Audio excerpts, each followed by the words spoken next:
I was standing at the altar in my grandmother's vintage lace gown when my fiancé took my maid of honor's hand instead of mine and announced he was marrying her instead. But when my billionaire ex-boyfriend walked through those church doors with a contract that would change everything, my worst day became the foundation for building an empire that would make them both irrelevant.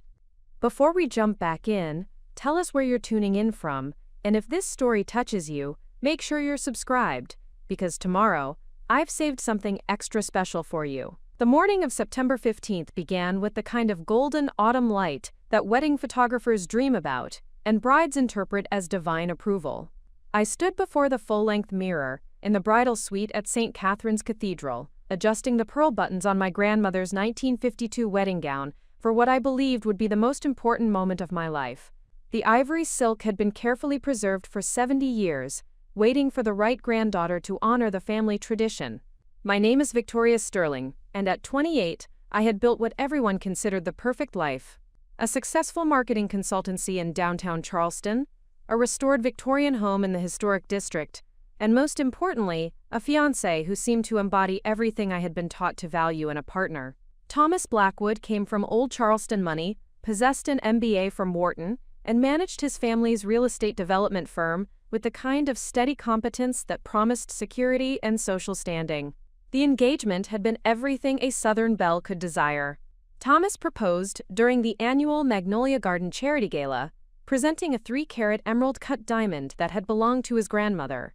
The proposal occurred precisely as the string quartet finished Pachelbel's Canon, witnessed by 400 of Charleston's most prominent families. The engagement announcement in the Charleston Society pages featured a photograph of us beneath the ancient oak trees, looking like we had stepped from a romanticized vision of antebellum prosperity. Our wedding planning had consumed 18 months of meticulous attention to detail. The ceremony would take place at St. Catherine's Cathedral, where 4 generations of both our families had exchanged vows. The reception was scheduled at the historic Magnolia Plantation, with catering by Charleston's most exclusive culinary establishment. 250 guests had traveled from across the Southeast to witness what society columnists had already dubbed the wedding of the decade. My maid of honor, Catherine Whitmore, had been my closest friend since childhood. We had grown up in neighboring mansions on East Bay Street, attended the same prestigious private schools, and shared the particular bond that develops between girls navigating the expectations of Charleston's social elite. Catherine possessed the effortless beauty that Southern mothers pray their daughters will inherit, honey blonde hair that never seemed to require styling, blue eyes that photographers described as cornflower perfection, and the kind of natural grace that made every movement appear choreographed. Throughout our friendship, I had been the ambitious one, while Catherine embodied the traditional feminine ideal that Charleston society still revered. I built businesses and pursued professional achievements, while she perfected the art of charitable committee leadership and hostess expertise. Our differences had always felt complementary rather than competitive. I admired her social grace while she claimed to envy my business acumen. The dynamic had sustained our friendship through college, graduate school, and the early years of our professional lives. The morning preparations unfolded with the precision of a military operation. The photographer captured every detail from the delicate placement of my pearl earrings to the careful arrangement of my cathedral-length veil. My mother supervised the proceedings with the focused intensity she had previously applied to managing charity fundraisers and garden club exhibitions. Everything needed to be perfect because this wedding represented not just the union of 2 individuals but the continuation of family legacies that stretched back generations. Catherine arrived at the bridal suite carrying a bouquet of white gardenias and baby's breath, her bridesmaid dress a pale blue silk that complemented her coloring perfectly. She moved through the pre-ceremony rituals with her characteristic poise, helping me with final adjustments to my gown and offering encouragement during moments of pre-wedding nervousness. Her presence provided the comfort of shared history and unwavering friendship during what should have been one of life's most joyful transitions. The photographer suggested we capture some candid moments of the bridal party preparation. Catherine and I posed together, our friendship immortalized in images that would presumably occupy places of honor in my future home. Looking at those photographs later would reveal subtleties I missed at the time. The way Catherine's smile never quite reached her eyes, the careful distance she maintained despite our apparent closeness, the tension in her posture that I attributed to her desire for everything to proceed flawlessly. 20 minutes before the ceremony, my mother knocked on the bridal suite door to announce that the guests had assembled and the wedding party should prepare for the processional. The groomsmen, including Thomas's brother and several college fraternity members, had gathered in the cathedral's side chamber. The musicians had taken their positions. The altar had been adorned with arrangements of white roses and eucalyptus that had cost more than most people's monthly salaries. Walking toward the cathedral's main entrance, I felt the weight of expectation that accompanies moments when private dreams become public declarations. The decision to marry Thomas had been rational and romantic in equal measure. He represented stability, shared values, and the kind of partnership that builds generational wealth, rather than consuming it. Our relationship had developed with the steady progression that characterized successful mergers rather than passionate affairs, which I had interpreted as maturity, rather than absence of deeper connection. The wedding march began as I stood at the cathedral's entrance, my arm linked with my father's. 250 guests rose in unison, their faces turning toward the doors with expressions of anticipation and approval. The scene represented everything I had been raised to achieve: social recognition, family pride, and the continuation of traditions that connected me to previous generations of accomplished women. My father, Judge Harrison Sterling, had built his career on precise adherence to protocol and careful consideration of evidence before rendering judgment. Walking down the aisle beside him felt like receiving his ultimate endorsement of my choice in life partner. His steady presence provided reassurance that this marriage represented not just emotional satisfaction, but sound judgment about building a future worthy of our family's reputation. The cathedral's interior created the perfect backdrop for formal vows and lifelong commitments. Stained glass windows filtered the afternoon light into jeweled patterns across stone floors that had witnessed countless marriages. The altar, elevated above the congregation, provided a stage for declarations that would bind two families together in legal and social union. Everything had been carefully orchestrated to create an atmosphere of reverence and celebration. Thomas stood at the altar, wearing his great-grandfather's mourning coat, his posture reflecting the confident bearing that successful Southern men cultivate from childhood. Beside him, Catherine held her position as maid of honor, with the perfect composure that had made her the natural choice for this role. The wedding party's arrangement created a tableau of aristocratic tradition and contemporary prosperity that society photographers would immortalize in the next day's newspapers. The processional proceeded with clockwork precision until I reached the altar. My father placed my hand in Thomas's, with the formal gesture that symbolized the transfer of responsibility from one man to another. The minister opened his ceremonial book and began the traditional words that had united countless couples in this same sacred space. Everything appeared to unfold exactly as 18 months of planning had intended. The first indication that something was wrong came when Thomas failed to make the expected responses to the minister's opening questions. Instead of affirming his intention to take me as his lawfully wedded wife, he stepped backward and turned toward Catherine. The movement was slight but unmistakable, creating a shift in the carefully choreographed positioning that immediately drew every guest's attention. What happened next unfolded with the surreal quality of a nightmare experienced in broad daylight. Thomas took Catherine's hand and announced in a voice that carried clearly through the cathedral's acoustics that he could not proceed with the ceremony as planned. He had realized that his feelings for Catherine were stronger than his commitment to me. He was sorry for the timing but could not enter into marriage based on obligation rather than genuine love. The congregation's response was immediate and audible. Gasps echoed through the cathedral as 250 guests processed the reality that they were witnessing not a wedding but a public humiliation of unprecedented proportions. My mother's sharp intake of breath from the front pew cut through the general murmur of shock and confusion. My father's hand moved instinctively toward my arm, his judicial training providing no precedent for managing this particular crisis. Catherine's reaction completed the betrayal with devastating efficiency.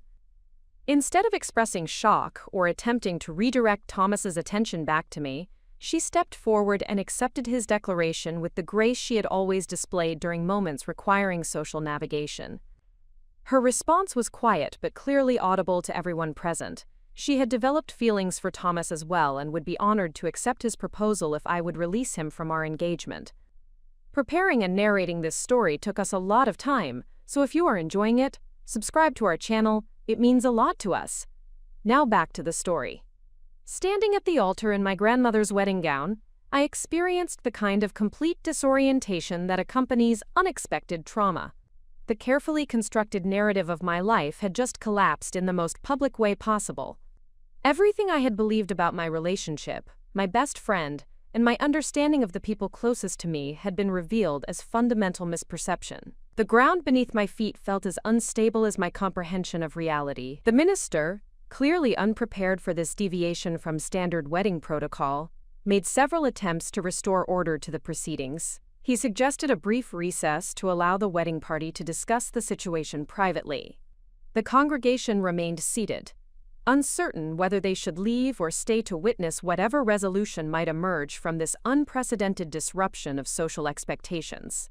My mind struggled to process the magnitude of betrayal occurring simultaneously on multiple levels. Thomas was not just ending our engagement, but doing so in the most humiliating way possible, in front of everyone whose respect and approval I had spent my entire life cultivating. Catherine was not just accepting his proposal, but revealing that their relationship had developed behind my back, making me feel foolish for trusting either of them with my deepest vulnerabilities. The cathedral's silence became oppressive, as guests waited for some indication of how this situation would resolve. My parents sat frozen in the front pew, their faces reflecting the social horror of watching their daughter's most important day transform into public spectacle. The wedding party maintained their positions, unsure whether to intervene or allow the drama to conclude naturally. In that moment of complete social and emotional devastation, with my entire understanding of reality crumbling around me, I heard the heavy cathedral doors open behind the congregation. Footsteps echoed across the stone floor with the confident rhythm of someone who belonged in this space, despite arriving uninvited. Every head turned to identify the source of this additional disruption to what had already become the most talked-about wedding disaster in Charleston's recent memory. The figure walking down the aisle was unmistakably familiar, despite being entirely unexpected. Alexander Reeves moved through the cathedral with the commanding presence that had made him one of the youngest billionaires in American history. Dressed in an impeccably tailored charcoal suit, he approached the altar with the same purposeful energy that had built his technology empire from a college dormitory startup into a global corporation worth $12 billion. Alexander had been my boyfriend during college and the early years of my career. Our relationship had ended 3 years earlier, when his business demands and my desire for stability had proven incompatible. He had wanted me to move to Silicon Valley and build something extraordinary together. I had chosen Charleston and the security of traditional expectations. The breakup had been painful but amicable, with both of us acknowledging that we wanted different things from life. Now he stood at the altar beside me, his presence transforming the atmosphere from social disaster to anticipation of something unprecedented. He reached into his jacket pocket and withdrew a document that he presented to me with the kind of formal gesture typically reserved for business transactions rather than romantic declarations. The document was a partnership agreement for Sterling Reeves Ventures, a new company he proposed to establish with me as equal partner and co-founder. The venture would focus on marketing technology for emerging businesses, combining his technical expertise with my proven ability to build successful consulting relationships. The proposed initial funding was $50 million, with expansion potential that could reach hundreds of millions within 5 years. Alexander's voice carried clearly through the cathedral, as he explained that he had spent the past 3 years building something that would only be complete with my participation. He was not proposing marriage, but offering something potentially more valuable. A partnership that would leverage both our strengths to create something neither could achieve independently. The timing was intentional, he explained, because he wanted to offer me an alternative to settling for conventional expectations when I possessed the capability to exceed them dramatically. The congregation sat in stunned silence as they processed this unprecedented turn of events. In the span of 10 minutes, They had witnessed a wedding ceremony transform into a business proposal worth more money than most of them would see in their lifetimes. The social disaster of my public humiliation was being replaced by an opportunity that would elevate me far beyond the status I would have achieved through marriage to Thomas. Looking at the partnership agreement, I realized that Alexander was offering more than business opportunity. He was providing validation of capabilities I had never fully acknowledged, and an escape from the limiting expectations that had shaped my entire approach to life. While Thomas and Catherine had revealed their betrayal, Alexander was demonstrating belief in my potential that surpassed anything conventional marriage could provide. The choice before me was clear. I could retreat from this public humiliation and spend years rebuilding my social standing within Charleston's traditional framework. Or I could accept Alexander's partnership and transform this moment of apparent defeat into the foundation for achievements that would render today's betrayals completely irrelevant. Standing at that altar, still wearing my grandmother's wedding gown, I realized that sometimes the worst thing that can happen to you creates space for the best thing that was waiting to happen. Thomas and Catherine had inadvertently freed me from a future that would have limited my potential to their level of ambition. Alexander was offering access to a future that would exceed anything I had previously imagined possible. The decision would reshape not just my immediate circumstances but my entire understanding of what I was capable of achieving when I stopped accepting other people's assessment of my limitations and started pursuing my own definition of success. The partnership agreement in my hands felt heavier than the cathedral itself. Alexander stood beside me with the patient confidence of someone who had learned to wait for important decisions to unfold naturally. 250 guests remained frozen in their seats, witnessing what would become either the most spectacular recovery from public humiliation in Charleston history, or the final act of my social suicide. The document Alexander had presented was not hastily assembled romantic gesture, but a meticulously prepared business proposition.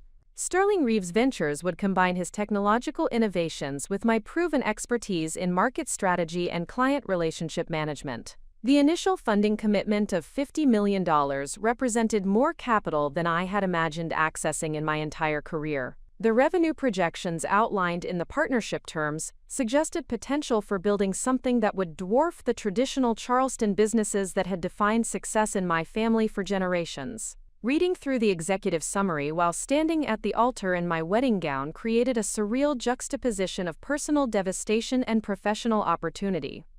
Alexander had structured the partnership to leverage complementary strengths, rather than requiring one person to abandon their expertise for the other's vision. My marketing consultancy had generated consistent profits and developed relationships with emerging businesses that needed exactly the technological solutions his company specialized in creating. The congregation began exhibiting signs of restlessness as the silence extended beyond what social protocol could accommodate. Some guests exchanged whispered conversations about whether they should remain for whatever resolution might emerge, or excuse themselves from what had clearly become a private family matter. The photographer continued capturing images, perhaps recognizing that he was documenting an event that would be discussed in Charleston's social circles for decades. My parents sat in the front pew with expressions that reflected their struggle to process multiple simultaneous crises. Their daughter's wedding had been destroyed by her fiancé and best friend, but she was now being offered a business opportunity that represented more financial success than previous generations of our family had accumulated. The social implications were catastrophic, but the economic potential was extraordinary. Their confusion was understandable, because the situation defied every precedent their experience had established. Thomas and Catherine remained positioned at the altar, their initial declaration of love now appearing anticlimactic compared to the business proposition that had followed. Thomas's expression suggested growing awareness that his dramatic gesture had been overshadowed by something far more significant than romantic realignment. Catherine maintained her characteristic poise, but I detected uncertainty about whether she had won or lost something important in the exchange. The minister cleared his throat and suggested that perhaps the wedding party might benefit from private discussion before proceeding with any final decisions. His recommendation reflected decades of experience managing religious ceremonies, but nothing in seminary training had prepared him for navigating the intersection of failed wedding, romantic betrayal, and multi-million-dollar business proposal occurring simultaneously in his sanctuary. Alexander addressed the congregation directly, his voice carrying the authoritative presence that had made him effective in boardrooms across Silicon Valley. He explained that he had not come to disrupt the wedding, but to offer Victoria an opportunity that could not wait for more convenient timing. The partnership proposal required immediate decision because market conditions and competitive factors demanded rapid implementation. Delay would eliminate the advantage that made the venture viable. His words transformed the atmosphere from social drama to business presentation. The guests began recognizing that they were witnessing not just personal relationships being rearranged, but the potential launch of something that could reshape the regional business landscape. Several prominent Charleston business leaders in attendance leaned forward with obvious interest in the financial details Alexander was outlining. Looking at the partnership agreement again, I realized that accepting would require abandoning every assumption about appropriate life trajectory that had shaped my previous 28 years. Charleston society expected women from established families to marry well, support their husbands, careers, and contribute to community organizations through volunteer leadership. Professional achievement was acceptable as preparation for marriage, but not as primary life focus extending beyond traditional domestic roles. The choice before me represented more than career decision. Accepting Alexander's partnership would mean rejecting the social framework that had defined my identity since childhood. My success would no longer be measured by the status of my husband or the elegance of my entertaining, but by my ability to build something meaningful through my own capabilities and judgment. The transition from supported spouse to equal business partner would require developing confidence in areas where I had always deferred to male authority. Thomas stepped forward and attempted to regain control of the situation by suggesting that Catherine and I needed time to process our emotions before making decisions that would affect our entire futures. His intervention revealed his failure to understand that the emotional processing had concluded the moment he chose to humiliate me publicly. Whatever feelings I had maintained for him had been eliminated by his demonstration that he valued his immediate gratification more than my dignity or well-being. Catherine remained silent, perhaps recognizing that her position had become precarious. She had gained Thomas, but lost the friendship that had provided her primary source of emotional support and social validation. Moreover, she was beginning to understand that Thomas's willingness to abandon his commitments impulsively did not suggest reliability as a long-term partner. Her expression suggested dawning awareness that she might have traded a valuable friendship for a questionable romantic relationship. The partnership document outlined specific roles and responsibilities that would position me as equal decision-maker rather than supporting participant. Sterling Reeves Ventures would establish headquarters in Charleston, preserving my connection to family and established relationships while providing access to national and international markets. The business model combined technology development with strategic consulting, creating revenue streams that would scale rapidly as the client base expanded. Alexander had clearly invested significant time researching my professional background and capabilities. The partnership structure acknowledged my expertise in client relationship management, market analysis, and strategic planning, while providing resources that would amplify my impact beyond what independent consulting could achieve. He was offering collaboration rather than employment, partnership rather than assistance. My father rose from the front pew and approached the altar with the measured deliberation that characterized his judicial decision-making process.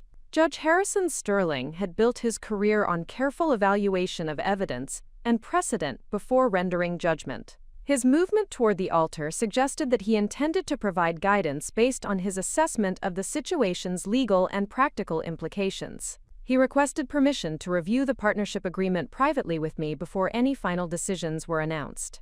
His intervention provided legitimate justification for temporary recess without requiring immediate response to Alexander's proposal. The congregation accepted this development as reasonable accommodation of the extraordinary circumstances that had disrupted normal wedding protocol.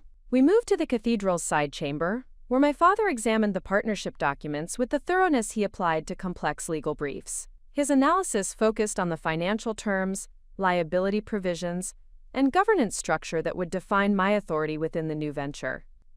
After 20 minutes of careful review, he pronounced the agreement remarkably favorable to my interests and professionally structured to protect my position as equal partner.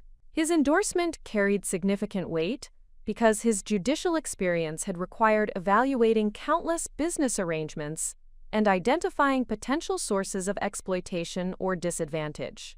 Judge Sterling's approval meant that the partnership offered genuine opportunity, rather than elaborate deception designed to manipulate my emotional vulnerability. His support provided the external validation I needed to trust my instinct that Alexander's proposal represented legitimate transformation opportunity. Returning to the main cathedral, I found the congregation had settled into patient observation of whatever resolution might emerge. Alexander stood calmly beside the altar, his confidence suggesting certain knowledge of my decision before I announced it. Thomas and Catherine had moved slightly apart, their body language indicating growing awareness that their relationship might prove less satisfactory than their initial excitement had suggested. I addressed the congregation directly, my voice carrying clearly through the cathedral's acoustics. The humiliation of being abandoned at the altar had been profound and painful, but it had also revealed information about Thomas's character that would have emerged eventually in more damaging circumstances. Catherine's betrayal had been equally devastating, but had eliminated the burden of maintaining a friendship based on false loyalty and hidden resentment. Alexander's proposal offered more than business opportunity.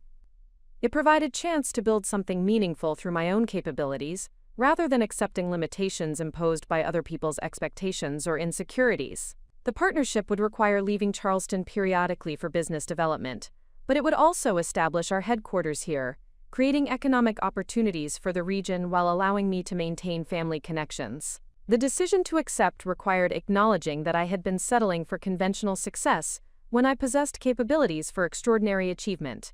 Thomas represented security and social approval, but Alexander offered partnership in creating something that could impact thousands of people positively, while building wealth that would provide security far beyond what traditional marriage could guarantee. Standing at the altar in my grandmother's wedding gown, I announced my acceptance of Alexander's partnership proposal. The decision felt simultaneously terrifying and liberating, like stepping off a cliff while trusting that wings would develop during the fall. The congregation's response was immediate and mixed. Some guests appeared shocked by the rejection of conventional expectations, while others seemed energized by witnessing such dramatic commitment to personal empowerment. Alexander's smile reflected satisfaction but not surprise. He had invested 3 years building something that would only reach its potential with my participation. The partnership proposal had been his strategic response to learning about my wedding, designed to offer alternative to settling for limited ambitions when I possessed capability for much greater achievement. Thomas's reaction revealed his failure to understand the magnitude of opportunity he had inadvertently created by destroying our engagement. His focus remained on the immediate romantic drama, rather than recognizing that I was accepting chance to build something far more valuable than the conventional marriage he had abandoned. His expression suggested growing awareness that his impulsive decision might have cost him more than he had intended to sacrifice. Catherine's composure finally cracked as she began comprehending the full implications of the situation. She had gained Thomas but lost access to friendship with someone who was about to become extraordinarily successful. Moreover, Thomas's demonstrated willingness to abandon commitments impulsively suggested that her victory might prove temporary and costly. Her expression revealed dawning recognition that she might have made a strategic error of considerable magnitude. My mother approached the altar with tears in her eyes, but they appeared to be tears of pride rather than disappointment. She embraced me and whispered that she had always known I possessed capabilities that traditional expectations would never fully utilize. Her support meant more than social approval because it represented acknowledgement from someone who understood both the sacrifices I was making and the opportunities I was accepting. The photographer captured the moment when Alexander and I signed the partnership agreement, using the cathedral's altar as our conference table. The image would become symbolic of choosing personal empowerment over social convention, professional partnership over romantic dependency, and extraordinary achievement over conventional security. The juxtaposition of wedding gown and business contract created visual representation of transformation that would inspire other women to reconsider their own limitations. Several prominent business leaders from the congregation approached us before leaving to express interest in potential collaboration once Sterling Reeves Ventures became operational. Their immediate recognition of the partnership's potential validated our assessment that the venture addressed genuine market needs through innovative combination of technology and strategic consulting. The wedding cake and reception dinner would proceed as planned, but the celebration would honor the launch of Sterling Reeves Ventures rather than marriage between Thomas and Catherine. My parents announced this transition to the remaining guests, most of whom appeared relieved to salvage something positive from the day's dramatic events. The reception would become launch party for our business partnership, creating opportunity for immediate relationship building with potential clients and collaborators. Driving away from the cathedral with Alexander, still wearing my grandmother's wedding gown but carrying a partnership agreement that would reshape my entire future, I experienced the profound liberation that comes from refusing to accept other people's limitations on your potential. The betrayal that had seemed devastating 3 hours earlier had created space for opportunity that would never have emerged if I had proceeded with conventional expectations. Alexander explained that he had been building Sterling Reeves Ventures conceptually for the past 2 years, waiting for the right timing to present the proposal. Learning about my wedding had provided a deadline that forced him to complete preparations and present the partnership as alternative to settling for limited ambitions. His confidence in my capabilities had exceeded my own self-assessment, but his investment in preparing the opportunity demonstrated genuine commitment to our collaboration. The transformation from abandoned bride to business partner felt surreal but authentic. Thomas's betrayal had revealed his character limitations while forcing me to confront my own potential for achievement beyond conventional expectations. Catherine's friendship had always contained elements of competition and resentment that would have eventually destroyed our relationship, regardless of romantic complications. Alexander's partnership offered chance to build something meaningful while developing capabilities I had never fully explored. The next phase of my life would require learning to think strategically about markets, technology, and growth, rather than limiting my ambitions to supporting someone else's success. The transition would be challenging but exciting because it aligned my professional activities with my actual capabilities, rather than social expectations. That evening, as I changed from my grandmother's wedding gown into business attire for our first strategic planning session, I realized that sometimes the worst thing that happens to you creates space for the best thing that was waiting to happen. Thomas and Catherine had freed me from future that would have constrained my potential to their level of ambition. Alexander had offered partnership that would exceed anything I had previously imagined possible. The choice to accept had been unconventional but authentic. Building Sterling Reeves Ventures would require developing confidence in areas where I had always deferred to others, but the partnership structure would provide support while demanding excellence. The next chapter of my life would be written through my own decisions rather than shaped by other people's expectations or limitations. The transformation from wedding reception to business launch party occurred with remarkable efficiency, demonstrating Charleston society's ability to adapt when presented with sufficiently compelling circumstances. Within 2 hours of signing the partnership agreement, the Magnolia Plantation Ballroom had been reconfigured from romantic celebration to professional networking event. The floral arrangements remained unchanged, but the atmosphere had shifted entirely from personal sentiment to commercial opportunity. I spent the first hour of our impromptu launch party conducting informal market research among Charleston's business elite who had witnessed the afternoon's dramatic events. The conversation revealed significant demand for technology consulting services that could bridge the gap between traditional Southern businesses and emerging digital marketplaces. Family-owned enterprises that had operated successfully for generations were struggling to adapt to online commerce, social media marketing, and automated systems that their competitors were implementing with increasing sophistication. Alexander worked the room with systematic precision, identifying potential clients while explaining Sterling Reeves Ventures' unique value proposition. His approach combined technical expertise with understanding of established business relationships that characterized Charleston's commercial landscape. The partnership would provide technological solutions while respecting the personal connections and traditional practices that remained important to local business culture. By evening's end, we had collected contact information from 12 potential clients and scheduled preliminary meetings with 6 companies that expressed immediate interest in comprehensive technology consulting. The reception had generated more qualified business leads than my marketing consultancy typically developed over several months of conventional prospecting. The dramatic circumstances of our partnership announcement had created memorable impression that traditional business networking could not achieve. The following Monday morning marked my first day as co-founder of Sterling Reeves Ventures rather than independent marketing consultant.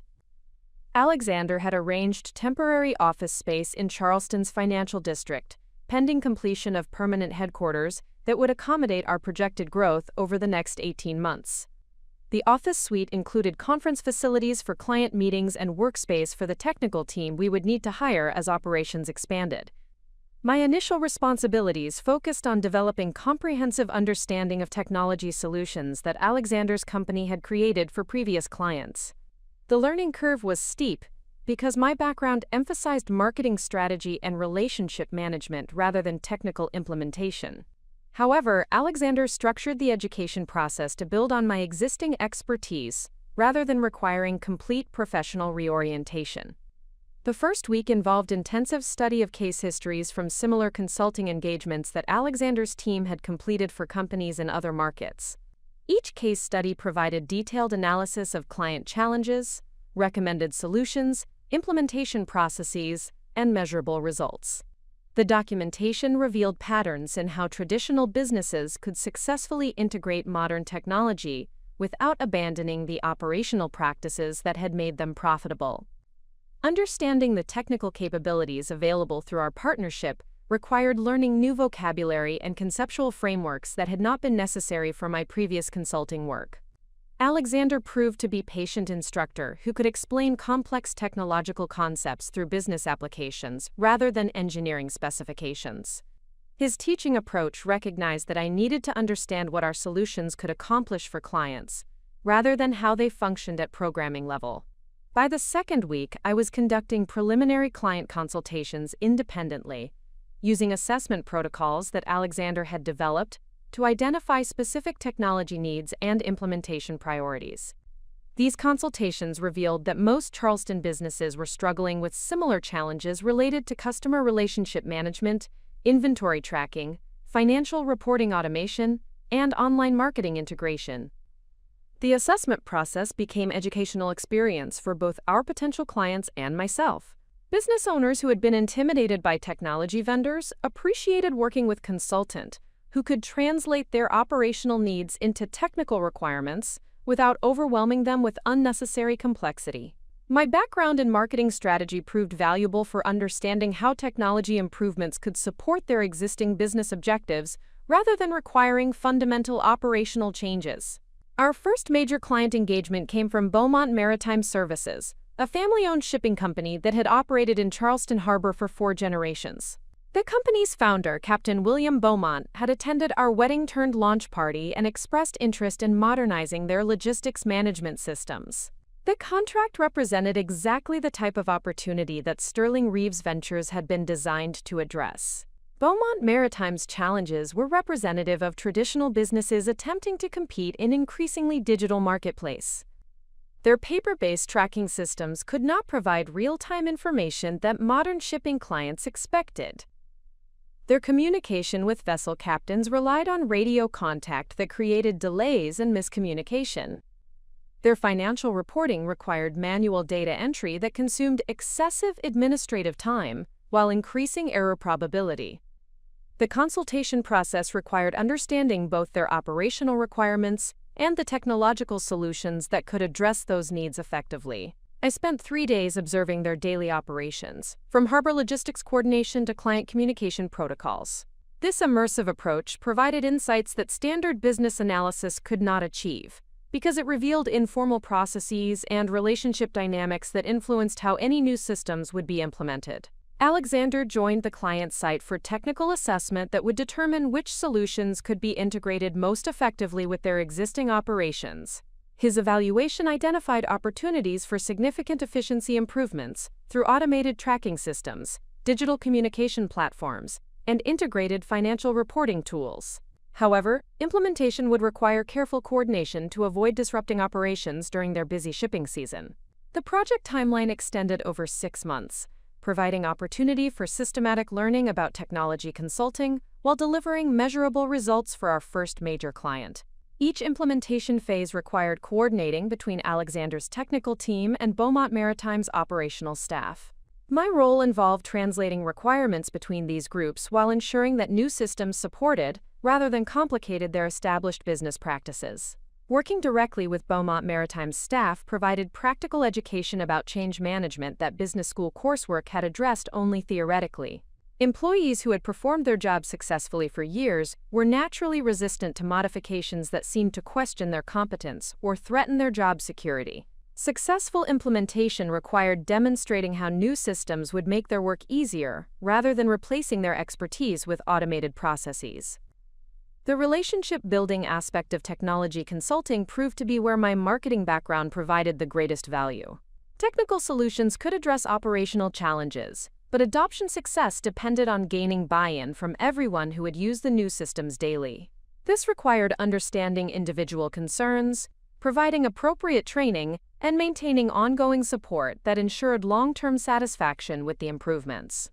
3 months into the Beaumont Maritime project, measurable results began validating our approach to technology consulting. Their shipping coordination efficiency had improved by 35% through automated tracking systems. Client communication response time had decreased by half through digital messaging platforms. Administrative time for financial reporting had been reduced by 60% through integrated accounting software. These improvements translated directly into increased profitability and enhanced client satisfaction. The success of our first major project generated referrals from other family-owned businesses that faced similar technology integration challenges. Charleston's close-knit business community meant that positive results for one respected company created credibility for our services among their peers. By month 4 of operations, Sterling Reeves Ventures had more potential clients than we could serve with our current team capacity. Scaling our operations required developing systematic approaches to client assessment, solution design, and implementation management. Alexander handled technical architecture and software development, while I focused on client relationship management and project coordination. However, growth demanded hiring additional team members who could maintain our service quality while handling increased client volume. The hiring process provided another learning opportunity about building effective organizations. Alexander's experience with Silicon Valley talent acquisition proved less applicable to Charleston's professional market, where personal references and cultural fit carried greater weight than technical credentials alone. My knowledge of local business relationships helped identify candidates who possessed both technical competence and communication skills necessary for client-facing consulting work. Building our team required balancing technical expertise with local market understanding. We needed programmers and systems analysts who could implement sophisticated solutions, but they also needed ability to work effectively with traditional business owners who might be intimidated by excessive technical complexity. The ideal candidates combined strong technical backgrounds with patience for explaining complex concepts through practical business applications. Training new team members involved developing standardized procedures for client consultation, needs assessment, solution design, and implementation management. Alexander's previous consulting experience provided frameworks for technical project management, but adapting these approaches to Charleston's business culture required modifications that respected local preferences for personal relationships and gradual change implementation. By month 6 of operations, Sterling Reeves Ventures employed 12 full-time staff members and had completed technology consulting projects for 8 Charleston businesses. Our client retention rate was 100%, and referral business accounted for 70% of new engagements. The financial projections in our original partnership agreement were being exceeded consistently, validating Alexander's assessment of market demand for our services. The learning phase extended beyond technical and operational knowledge to include strategic understanding of how to build sustainable competitive advantages in consulting marketplace. Charleston's business community valued long-term relationships over transactional interactions, which meant that our success depended on consistently delivering exceptional results while maintaining personal connections that encouraged ongoing collaboration. Managing growth while maintaining service quality required developing systems and procedures that could scale without losing the personal attention that differentiated our approach from larger consulting firms. Each new client engagement provided opportunity to refine our methodologies while building capabilities that would support much larger operations in the future. The most significant learning occurred in understanding how my background in marketing strategy complemented Alexander's technical expertise to create consulting approach that neither could achieve independently. Traditional technology consulting often focused on implementing solutions without sufficient attention to how those solutions would support broader business objectives. Marketing-focused consulting typically addressed strategic issues without sufficient technical depth to ensure effective implementation. Sterling Reeves Ventures combined strategic thinking with technical competence to deliver comprehensive solutions that addressed both operational efficiency and market positioning concerns. This integrated approach created value that justified premium pricing, while building client relationships that extended beyond individual project engagements to ongoing strategic partnerships. Personal development during this period involved adapting from independent consultant to collaborative partner in ways that leveraged my strengths, while developing new capabilities. Working with Alexander required learning to make decisions jointly, rather than maintaining complete autonomy over strategic choices. However, the partnership structure ensured that my expertise was valued equally with his technical contributions. The transformation from abandoned bride to successful technology entrepreneur occurred more rapidly than I had anticipated. The crisis that had seemed devastating at the altar had created opportunity to build something far more valuable than conventional marriage could have provided. 6 months after signing our partnership agreement, Sterling Reeves Ventures was generating revenue that exceeded my previous annual income from independent consulting. The learning phase had demonstrated that my capabilities extended beyond traditional marketing into areas I had never explored, while maintaining conventional expectations about appropriate career limitations. Partnership with Alexander had provided framework for developing expertise in technology consulting while building business that could scale far beyond what individual effort could achieve. Most importantly, the period had proven that authentic success comes from developing your actual capabilities, rather than accepting other people's assessment of your limitations. Thomas had viewed me as suitable wife but had never recognized my potential for independent achievement. Alexander had structured our partnership to maximize my contributions, while providing resources that amplified my impact beyond what solo practice could accomplish. The foundation established during our first 6 months of operation would support expansion into regional and national markets that could generate revenue in the hundreds of millions within 5 years.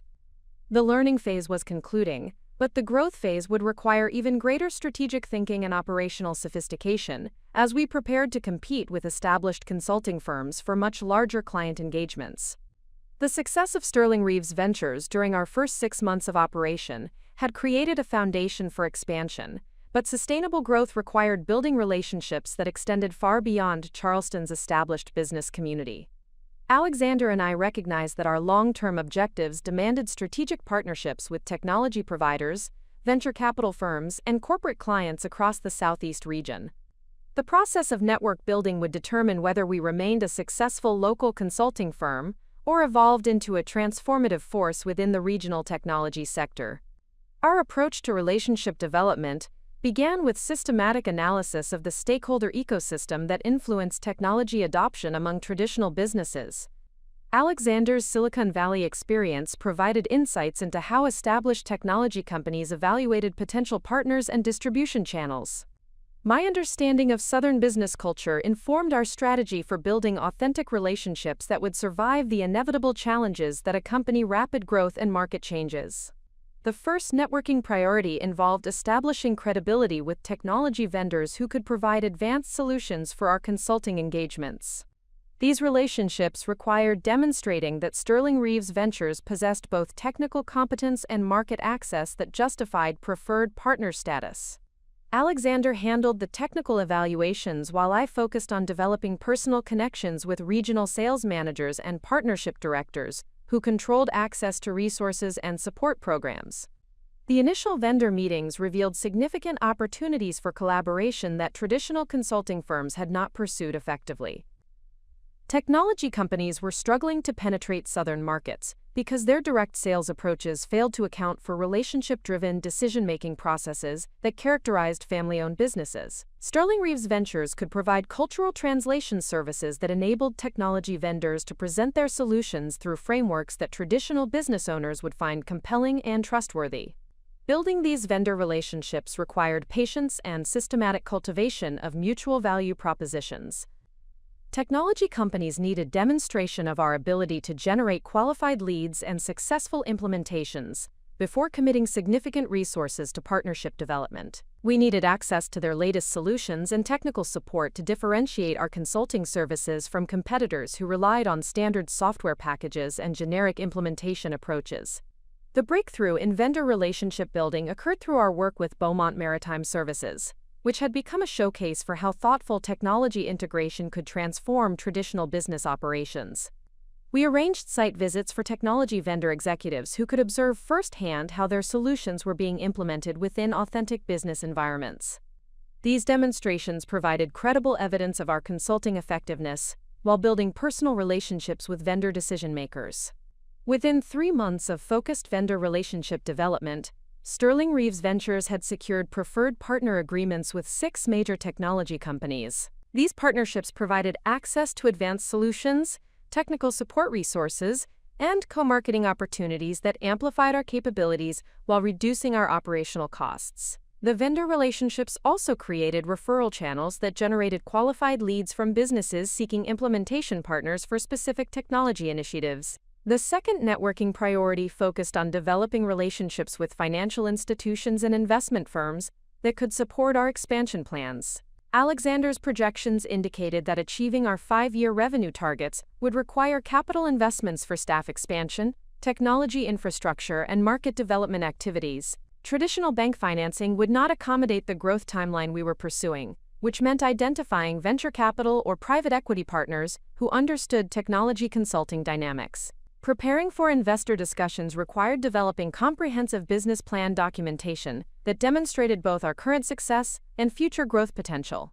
The financial analysis needed to present realistic projections based on market research and comparable company performance, while acknowledging the risks associated with rapid expansion in competitive marketplace. Alexander's experience with Silicon Valley fundraising provided frameworks for presenting our opportunity in terms that sophisticated investors would find compelling. The investor relationship process began with introductory meetings arranged through Charleston's existing financial community.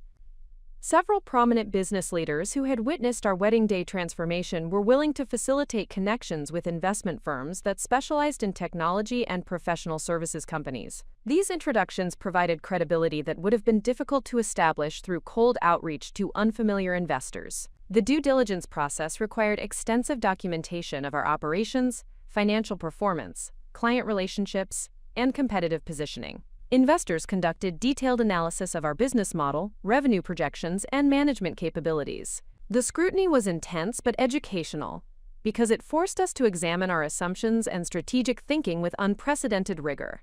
After 4 months of investor meetings and due diligence reviews, Sterling Reeves Ventures secured Series A funding of $12 million from Palmetto Ventures, a regional investment firm that specialized in technology companies with strong growth potential. The funding provided capital for staff expansion, technology infrastructure development, and market expansion activities while maintaining our operational autonomy and strategic decision-making authority. The third networking priority involved building relationships with potential corporate clients who could provide large-scale consulting engagements that would accelerate our revenue growth. These relationships required different approaches than our successful small business client development, because corporate decision-making processes involved multiple stakeholders, extended evaluation periods, and complex procurement requirements.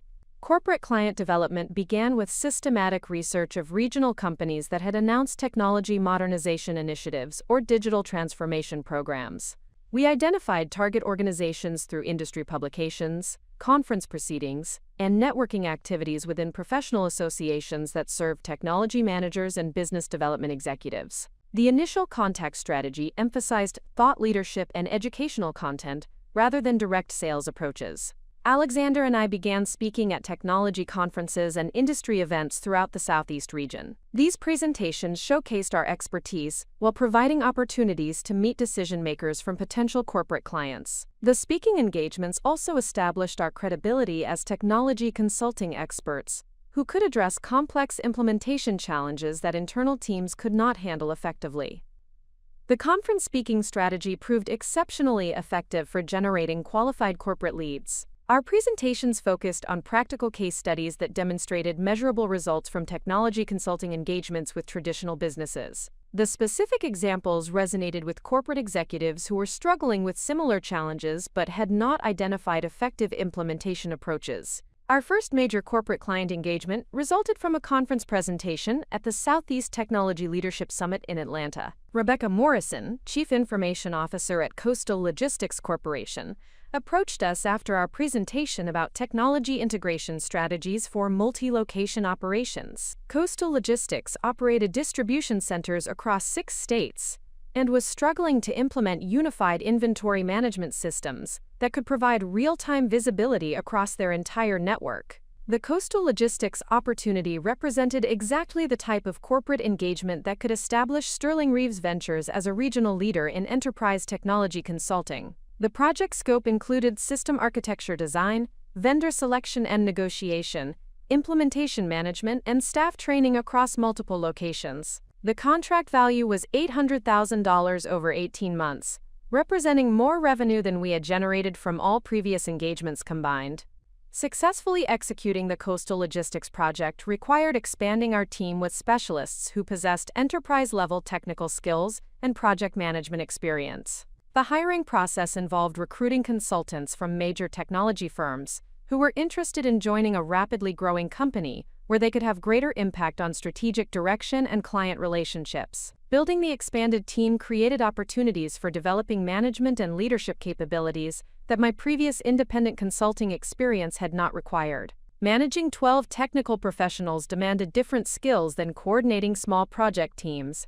The leadership challenges involved balancing individual career development with project delivery requirements while maintaining team cohesion during periods of intense client demands. The team expansion also required developing systematic approaches to knowledge management and capability development. Each consultant brought specialized expertise that needed to be shared across the organization to maximize our collective effectiveness. We implemented regular training sessions, project postmortems, and technical documentation processes that captured lessons learned and best practices from each client engagement. Professional development became integral to our team-building approach because technology consulting demands continuous learning to maintain relevance with evolving solutions and methodologies. We allocated significant resources to conference attendance, certification programs, and vendor training that kept our consultants current with industry developments, while building relationships that enhanced our service capabilities. The fourth networking priority focused on developing relationships with other consulting firms that could provide partnership opportunities for larger engagements or complementary services. These relationships required balancing collaboration with competition, because many firms operated in overlapping market segments. However, the scale and complexity of enterprise technology projects often demanded capabilities that no single firm could provide independently. Partnership development began with identifying consulting firms that possessed complementary strengths in areas where Sterling Reeves Ventures had limited capabilities. We needed partners with expertise in regulatory compliance, cybersecurity, and industry-specific applications that many corporate clients required as part of comprehensive technology implementations. The partnership discussions revealed significant opportunities for collaborative approaches that could benefit all parties while providing superior solutions for clients. Rather than competing for every engagement, strategic partnerships allowed each firm to focus on their core competencies, while participating in larger projects that generated more revenue than any individual firm could capture independently. These consulting partnerships proved particularly valuable for responding to complex procurement processes that corporate clients used for major technology initiatives. The combined capabilities of multiple firms provided competitive advantages in proposal development, while distributing project risks across organizations with proven track records in their respective specializations. Building authentic relationships with potential partners required demonstrating commitment to mutual success, rather than pursuing one-sided arrangements that would not sustain long-term collaboration. The most effective partnerships emerged from shared project experiences where each firm could observe the other's capabilities and working styles under actual client delivery pressures. By the end of our first year of operation, Sterling Reeves Ventures had established relationships with technology vendors, financial investors, corporate clients, and consulting partners that provided foundation for sustainable growth and market expansion. The network we had built created multiple channels for business development while providing resources and support that amplified our capabilities beyond what internal development could achieve. The relationship-building process had also provided valuable education about strategic thinking and business development at levels that my previous independent consulting had never required. Understanding how venture capital firms evaluate investment opportunities, how technology vendors structure partnership programs, and how corporate clients manage procurement processes had expanded my business knowledge significantly. Working with Alexander throughout the network-building process had demonstrated how complementary skills could create synergistic results that neither partner could achieve independently. His technical expertise and Silicon Valley experience provided credibility with technology vendors and investors, while my relationship management skills and regional market knowledge facilitated connections with corporate clients and consulting partners. The network we had established positioned Sterling Reeves Ventures for expansion into new geographic markets and service areas that would drive revenue growth toward our 5-year targets. More importantly, the relationships provided foundation for sustainable competitive advantages that would protect our market position as the technology consulting sector continued evolving. Personal development during the network building phase had involved learning to think strategically about relationship management at enterprise level, rather than focusing exclusively on individual client satisfaction. Building networks required long-term perspective and systematic investment in relationships that might not generate immediate returns, but would provide crucial resources during future growth phases. The transformation from local consulting firm to regional technology leader had occurred through deliberate relationship building, rather than chance or traditional marketing approaches. The network we had constructed provided evidence that strategic thinking about stakeholder development could accelerate business growth while creating sustainable competitive advantages that would support continued expansion and market leadership. The transformation of Sterling Reeves Ventures from promising startup to regional contender faced its first substantial test when Meridian Financial Group issued a request for proposals that would reshape the competitive landscape of Southeast technology consulting. The procurement opportunity represented a 3-year engagement worth $14 million to implement comprehensive digital transformation across their 47 branch locations and corporate headquarters. The project's scale exceeded any previous engagement by an order of magnitude and would require capabilities that we had never deployed simultaneously. Meridian Financial Group commanded significant influence within the regional banking sector through strategic acquisitions and innovative service delivery approaches that had distinguished them from traditional community banks. Their chief executive officer, Margaret Hammond, had built the organization through systematic modernization initiatives that balanced technological advancement with preservation of personal customer relationships that defined successful Southern banking. The digital transformation project represented the culmination of her strategic vision to position Meridian as the premier regional financial services provider through comprehensive technology integration. The request for proposals outlined requirements that would challenge the most established consulting firms in the Southeast region. Meridian needed unified customer relationship management systems across all locations, integrated loan processing platforms that could handle complex commercial transactions, comprehensive cybersecurity infrastructure that would satisfy regulatory compliance requirements, and staff training programs that would ensure successful adoption across diverse employee skill levels.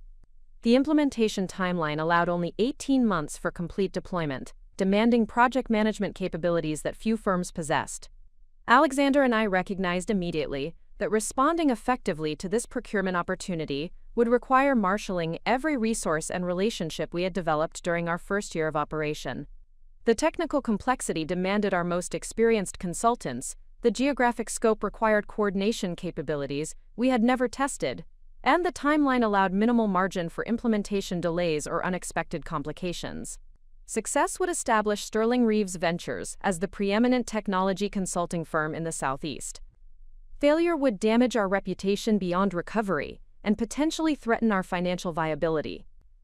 The proposal development process began with comprehensive analysis of Meridian's existing technology infrastructure and operational requirements. Alexander led technical teams that conducted site visits across representative branch locations to document current systems, assess integration challenges, and identify specific customization requirements that would be necessary for successful implementation.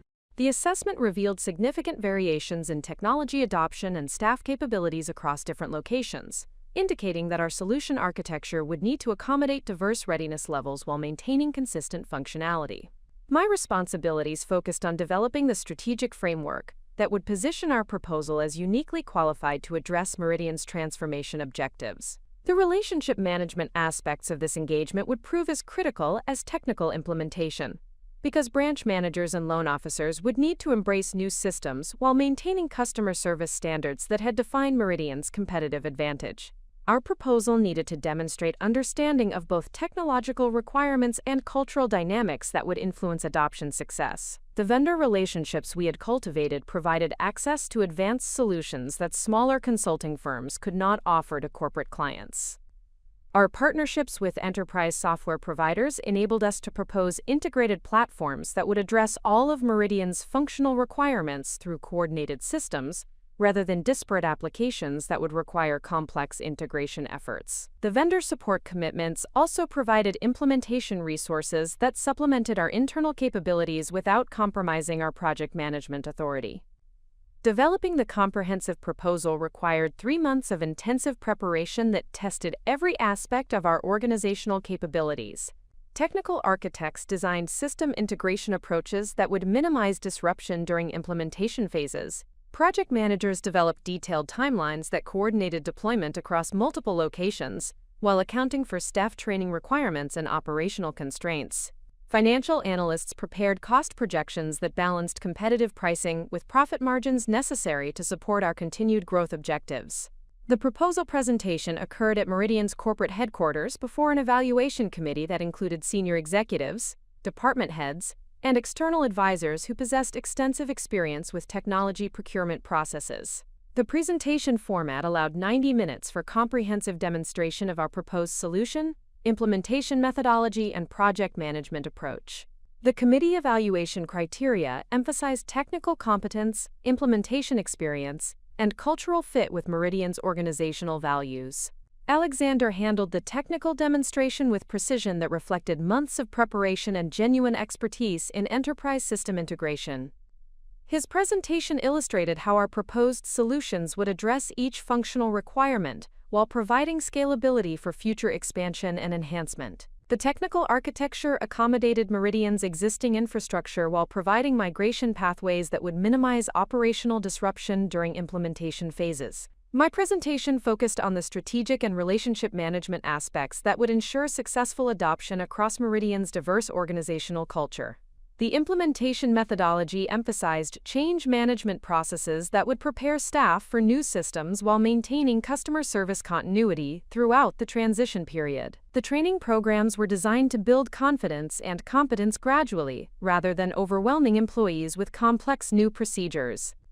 The question and answer session revealed the sophistication of Meridian's evaluation committee and their understanding of technology consulting challenges that had affected previous corporate implementations. Their inquiries focused on specific risk mitigation strategies, contingency planning for unexpected complications, and performance measurement approaches that would ensure accountability throughout the engagement. The depth of their questions indicated serious consideration of our proposal while testing our expertise in areas that would determine implementation success. Following the presentation, the evaluation committee requested detailed references from previous corporate clients who could verify our performance on complex engagements. The reference check process involved extensive interviews with executives who had worked directly with Sterling Reeves Ventures during technology implementations. These conversations provided opportunities to demonstrate our track record while building additional credibility through third-party validation of our capabilities and professional approach. The competitive analysis revealed that we were competing against 3 established consulting firms with significantly more resources and longer track records in enterprise technology implementations. However, our proposal offered advantages in regional market understanding, vendor relationships that provided superior technical solutions, and implementation methodology that emphasized relationship management alongside technical deployment. The decision would ultimately depend on Meridian's assessment of which firm could deliver both technical excellence and cultural compatibility. 6 weeks after the proposal submission deadline, Margaret Hammond contacted us personally to schedule a follow-up meeting that would provide opportunity for final clarifications before their procurement decision. The meeting request indicated that Sterling Reeves Ventures remained under serious consideration despite competing against much larger firms. However, the final evaluation would require addressing specific concerns about our capacity to manage an engagement of this scale while maintaining service quality standards. The follow-up meeting occurred in Hammond's executive conference room with the same evaluation committee that had reviewed our initial presentation. Their questions focused primarily on project management processes that would ensure coordinated implementation across multiple locations without compromising operational continuity at any branch. They also requested detailed explanations of our quality assurance procedures and escalation protocols for addressing implementation challenges that might arise during deployment phases. Alexander and I addressed their concerns through specific examples from previous multi-location engagements and detailed documentation of project management frameworks that had been tested successfully during smaller implementations. We also presented staffing plans that demonstrated our capacity to deploy sufficient resources while maintaining availability for ongoing client support and unexpected requirements that might emerge during the engagement. The meeting concluded with Hammond's indication that Meridian would announce their procurement decision within 2 weeks. Her comments suggested that our proposal had addressed their technical requirements effectively, and that their final decision would depend primarily on their assessment of our organizational capacity to execute an engagement of this complexity within their specified timeline. The waiting period that followed tested every aspect of our confidence in the proposal we had developed and our capabilities as an organization. Alexander and I used the time to refine implementation plans and identify additional resources that would be necessary if our proposal was selected. We also prepared contingency strategies for proceeding with our growth objectives if the Meridian engagement was awarded to a competing firm. The notification call came on a Tuesday afternoon, 2 weeks after our follow-up meeting. Margaret Hammond personally informed us that Sterling Reeves Ventures had been selected as Meridian Financial Group's technology transformation partner. The contract award represented validation of our strategic approach to consulting and our ability to compete successfully against established firms with significantly greater resources. The contract signing ceremony at Meridian's headquarters provided opportunity to meet the operational managers and department heads who would work directly with our consulting teams during implementation phases. These introductory meetings established personal relationships that would prove crucial for navigating the inevitable challenges that accompany complex technology deployments in established organizational cultures. Beginning the Meridian engagement required immediate expansion of our consulting team and project management capabilities. We hired 8 additional consultants with enterprise implementation experience and established dedicated project management offices at both our Charleston headquarters and Meridian's corporate facilities. The organizational scaling demanded new approaches to coordination and communication that would ensure consistent service delivery across all engagement activities. The first 3 months of implementation proceeded according to schedule with successful deployment of core systems at Meridian's headquarters and 5 pilot branch locations. The pilot implementations provided opportunities to refine our deployment procedures while demonstrating measurable improvements in operational efficiency and customer service capabilities. The early success validated our technical approach while building confidence among Meridian's staff regarding the transformation benefits. However, the engagement's first significant test emerged during month 4 when unexpected regulatory requirements demanded substantial modifications to our cybersecurity implementation timeline. New banking regulations required enhanced data protection protocols that had not been specified in the original requirements analysis.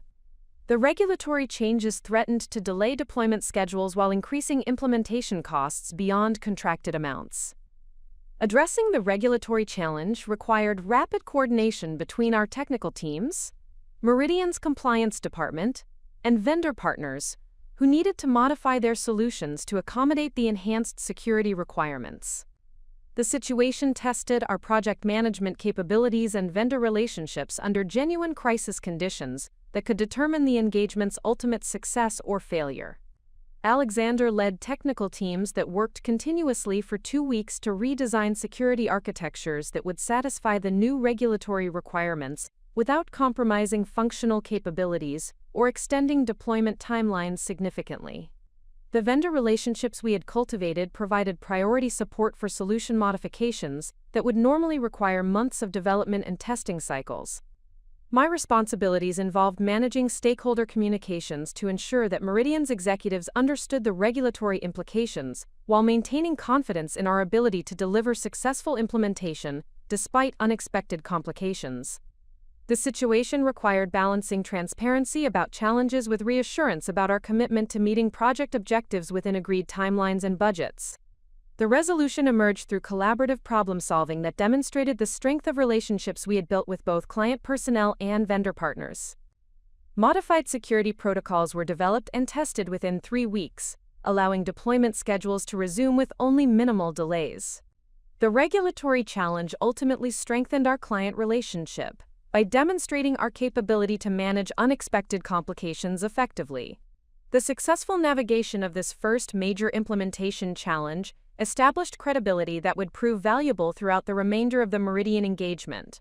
Our ability to respond rapidly and effectively to unexpected regulatory requirements demonstrated the advantages of our relationship-focused approach to consulting and vendor partnership development. By month 6 of the Meridian engagement, implementation had proceeded across 23 branch locations with measurable improvements in operational efficiency and customer satisfaction metrics. Staff adoption rates exceeded projected timelines, and system performance indicators validated our technical architecture decisions. The engagement was proceeding ahead of schedule with budget utilization below projected levels.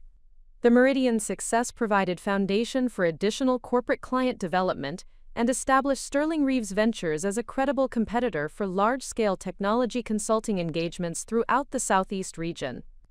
The successful management of our first major test demonstrated that strategic preparation, relationship development, and systematic execution could overcome resource disadvantages when competing against established consulting firms.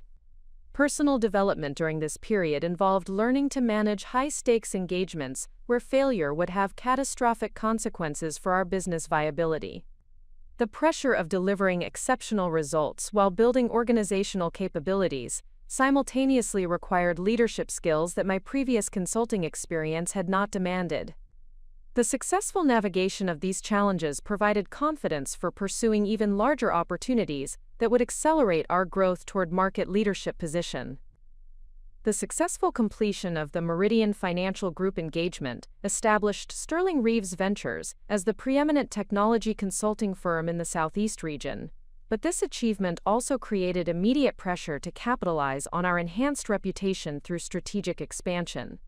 The market recognition we had gained through delivering exceptional results on a complex enterprise implementation generated opportunities that exceeded our current organizational capacity.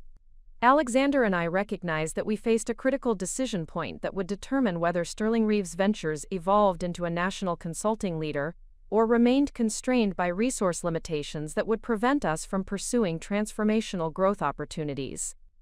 The expansion strategy development process began with comprehensive analysis of market conditions and competitive dynamics that would influence our growth trajectory over the subsequent 3 years. Technology consulting demand was accelerating across multiple industry sectors as traditional businesses recognized the necessity of digital transformation for maintaining competitive viability. However, the market was also attracting investment from established consulting firms that possessed significantly greater resources and broader geographic reach than our regional operation could match through organic growth alone. Alexander's experience with Silicon Valley scaling methodologies provided frameworks for systematic expansion that would maintain service quality while building capabilities necessary for competing in national markets.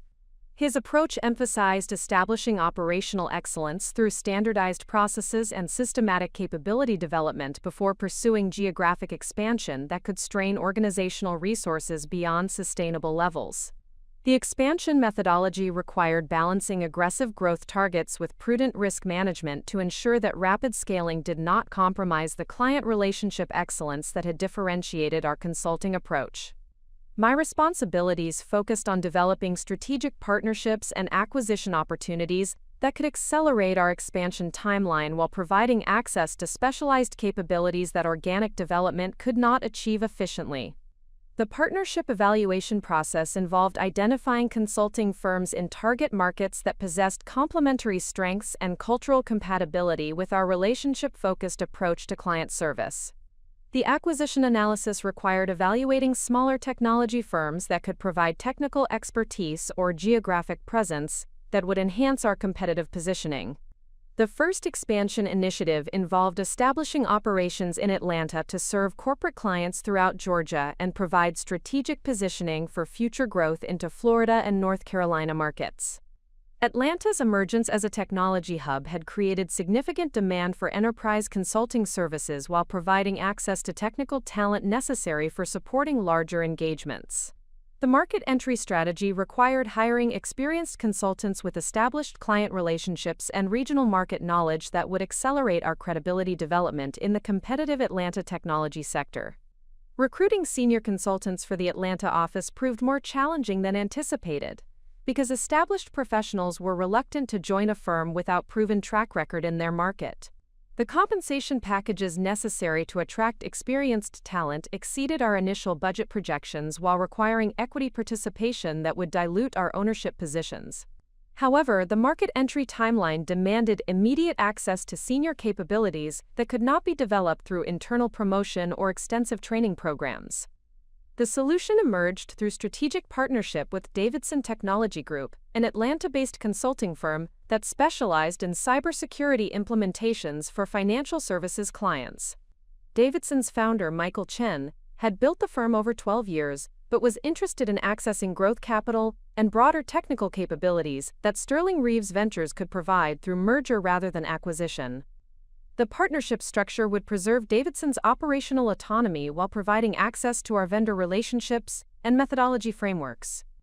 The merger negotiations required 6 months of detailed analysis and relationship building to ensure cultural compatibility and strategic alignment between organizations that had developed different approaches to client service and business development. Davidson Technology Group emphasized deep technical expertise and long-term client relationships, which complemented our broader consulting approach while providing specialized capabilities that would enhance our competitive positioning for cybersecurity engagements.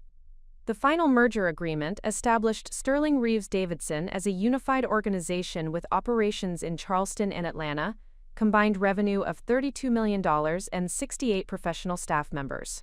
Michael Chen became partner with responsibility for cybersecurity practice development and Atlanta market expansion. The merger provided immediate access to established client relationships and technical capabilities that would have required years to develop through organic growth. Integrating two successful consulting firms required systematic attention to cultural alignment and operational coordination that would preserve the strengths of both organizations while creating synergistic capabilities. The integration process involved harmonizing methodology frameworks, standardizing project management procedures, and developing communication systems that would ensure consistent service delivery across both geographic markets and technical specializations.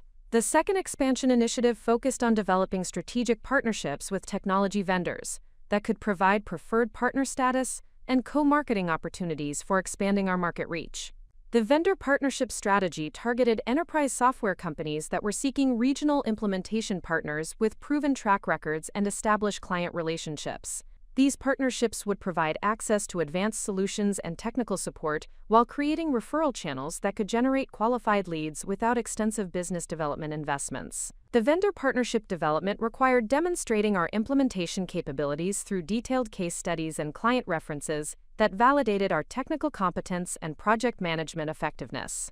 Technology companies evaluated potential partners based on implementation success rates, client satisfaction metrics, and capability to support complex deployments across multiple geographic markets.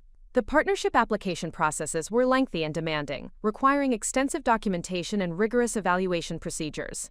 Within 12 months of focused vendor relationship development, Sterling Reeves Davidson had secured preferred partner agreements with 14 enterprise software companies and established co-marketing relationships that provided access to their client development programs.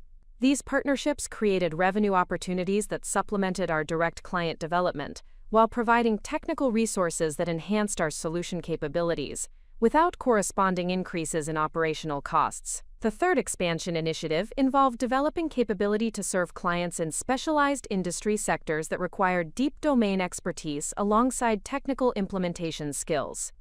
Healthcare technology consulting represented particularly attractive market opportunity because regulatory compliance requirements and patient data security concerns created barriers that limited competition from generalist consulting firms.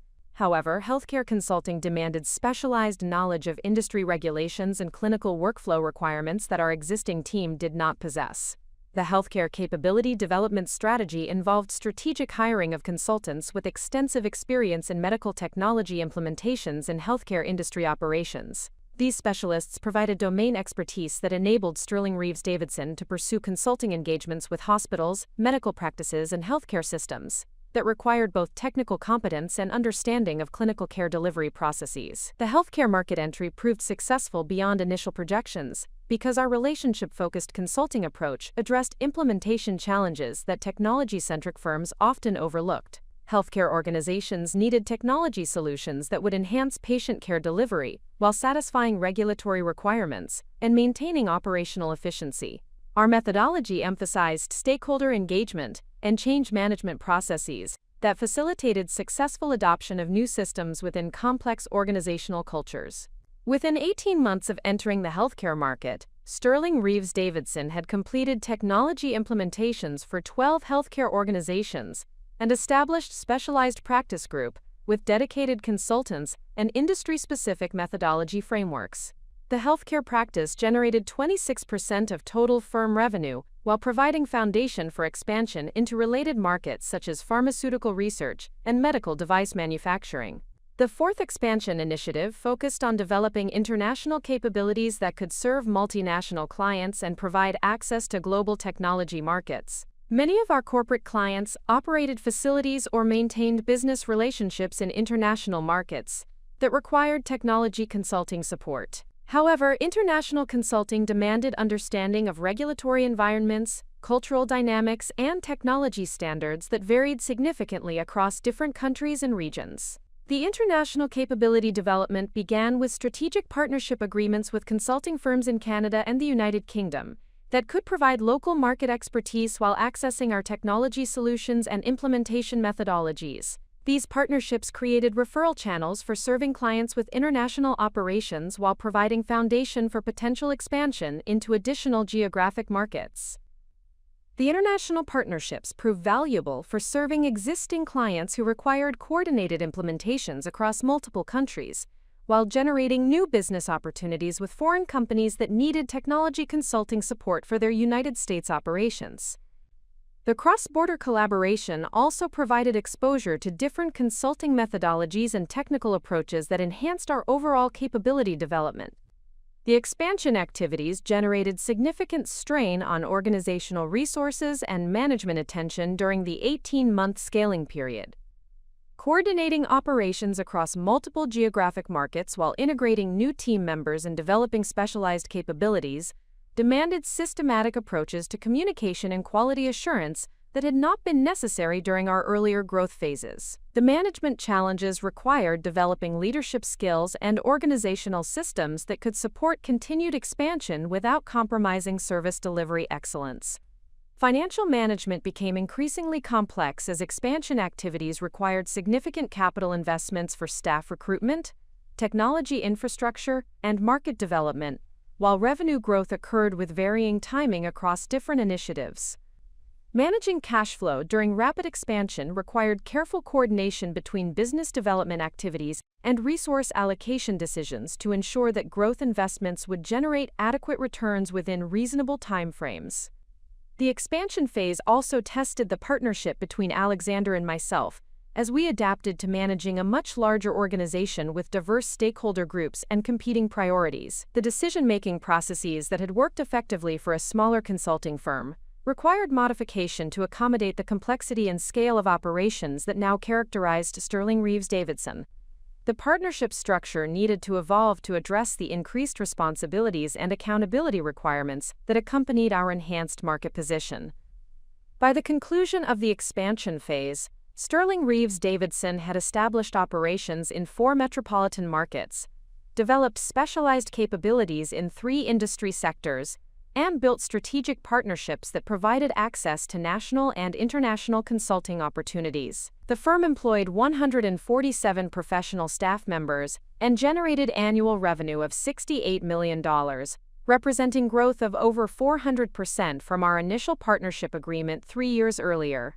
The expansion's success validated our strategic approach to building consulting capabilities through systematic relationship development and strategic partnerships, rather than relying exclusively on organic growth or acquisition strategies. The methodology had enabled rapid scaling while preserving the client relationship excellence and technical competence that had differentiated our consulting approach from larger competitors with more extensive resources.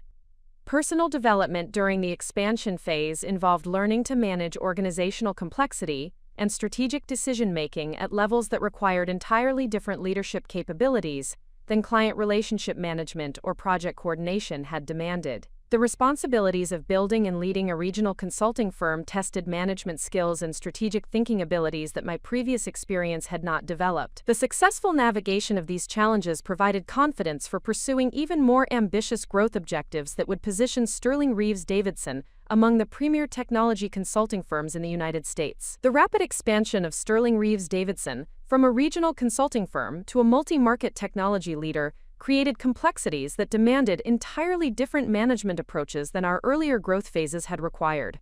Managing 147 professional staff members across 4 metropolitan markets while maintaining the client relationship excellence that had distinguished our consulting approach required systematic attention to operational coordination, quality assurance, and organizational culture development. Alexander and I discovered that scaling organizational effectiveness required balancing competing priorities that often appeared mutually exclusive, but were equally essential for sustained success. The first challenge involved maintaining consistent service delivery standards across diverse geographic markets and specialized practice areas. Each market possessed distinct business cultures and competitive dynamics that influenced client expectations and project requirements. The Charleston market emphasized relationship development and gradual implementation approaches that respected traditional business practices. The Atlanta market demanded rapid deployment and cutting-edge technology solutions that could provide immediate competitive advantages. The healthcare practice required meticulous attention to regulatory compliance and clinical workflow integration. The cybersecurity specialization focused on comprehensive risk assessment and systematic security enhancement.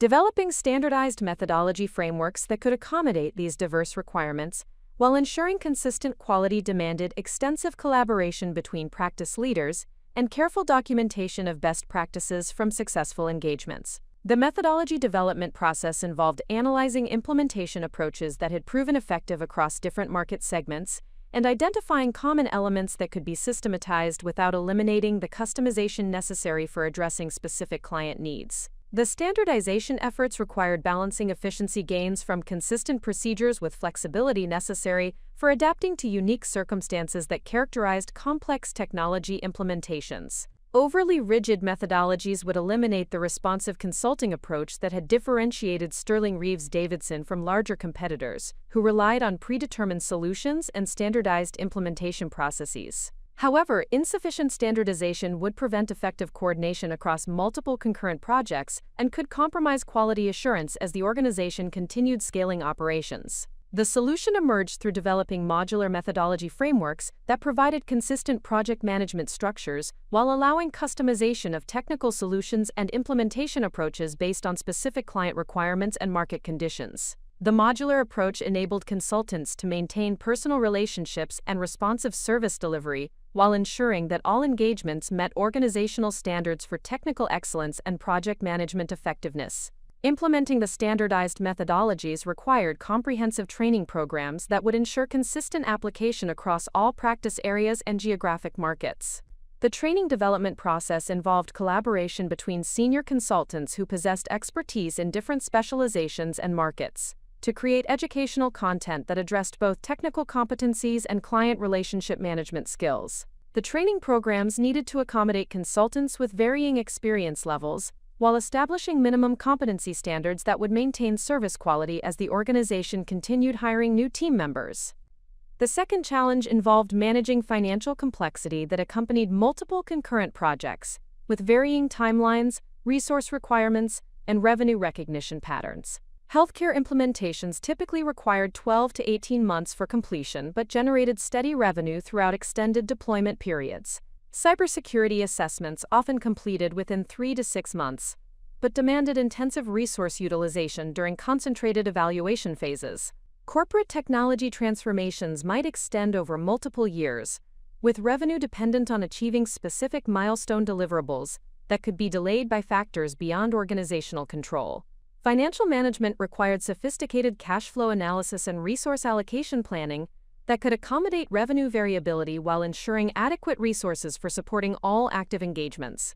The complexity demanded implementing enterprise financial management systems that could provide real-time visibility into project profitability, resource utilization rates, and revenue projections across diverse engagement types and geographic markets. Alexander assumed primary responsibility for developing financial management systems that could support organizational complexity while providing strategic insights necessary for informed decision-making about resource allocation and growth investments. The financial systems needed to track project profitability at granular levels while providing consolidated reporting that would enable strategic planning and performance evaluation across the entire organization. The financial analysis revealed significant variations in profitability across different practice areas and markets that required strategic attention to ensure sustainable growth. Healthcare implementations generated higher profit margins but required specialized expertise that limited scalability potential. Cybersecurity assessments provided rapid revenue generation but created resource allocation challenges due to concentrated demand patterns. Corporate technology transformations offered substantial revenue potential but involved extended sales cycles and complex project management requirements. Optimizing financial performance required developing portfolio approaches to engagement selection that would balance high-margin specialized projects with larger-scale implementations that could provide stable revenue streams. The portfolio management also needed to consider resource development requirements and market expansion opportunities that would enhance long-term competitive positioning while maintaining short-term profitability targets. The third challenge involved developing organizational leadership capabilities that could support continued growth while preserving the collaborative culture and client-focused values that had defined Sterling Reeves Davidson's consulting approach. Rapid expansion had created multiple layers of management responsibility that had not existed during earlier development phases. Practice leaders needed to manage specialized teams while coordinating with other practice areas. Market managers required authority for local decision-making while maintaining alignment with organizational strategies and standards. Project managers needed autonomy for client relationship management, while ensuring compliance with quality assurance and methodology requirements. Developing effective leadership structure required careful balance between centralized strategic coordination and decentralized operational authority that would enable responsive client service while maintaining organizational coherence. The leadership development process involved identifying high-potential consultants who possessed both technical competence and management capabilities, while providing systematic training and mentoring that would prepare them for increased responsibilities. The leadership development program required collaboration with external executive coaching specialists who could provide expertise in management skill development and organizational behavior that our technology consulting background had not addressed comprehensively. The coaching programs focused on strategic thinking, team development, communication effectiveness, and conflict resolution skills that would enable technical professionals to succeed in management roles without compromising their consulting expertise. Personal development during this period required learning to delegate authority and accountability, while maintaining oversight responsibility for organizational performance and strategic direction. The transition from hands-on project management to executive leadership demanded different skill sets and decision-making approaches that emphasized organizational development over individual client relationships.